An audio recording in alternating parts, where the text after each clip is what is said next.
I'm Peter McComiskey, and I lived at 43 Lead Road in Hilltown, which was no number that time, it was just Lead.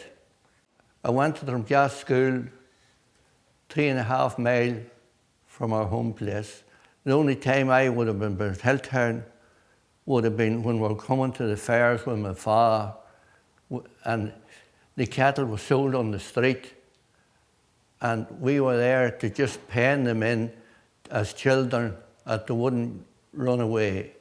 An odd one would go away, but we always had a chance of getting them up. And we also,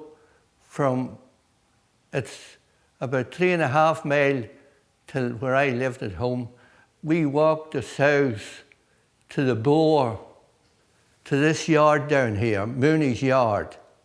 I remember coming in, and John Mourne would have been drinking tea out of a bowl and dropped a couple of eggs into it.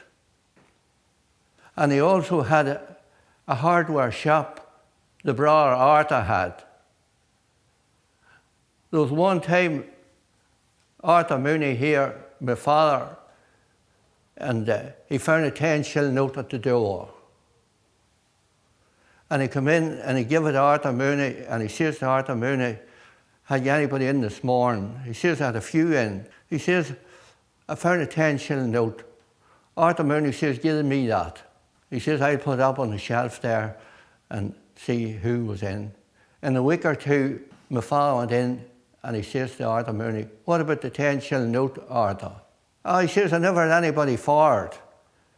My father says, "Well, seeing who is it, do you own it or do I own it?" Well, he says, "Seeing you found it, you own it." And he handed it back to him. Arthur Mourne says to him, "What are you doing with that there now?" My father says, "I'll put it in a poor box." Arthur Mourne says, "I have a poor box there on the counter, you can put it in it."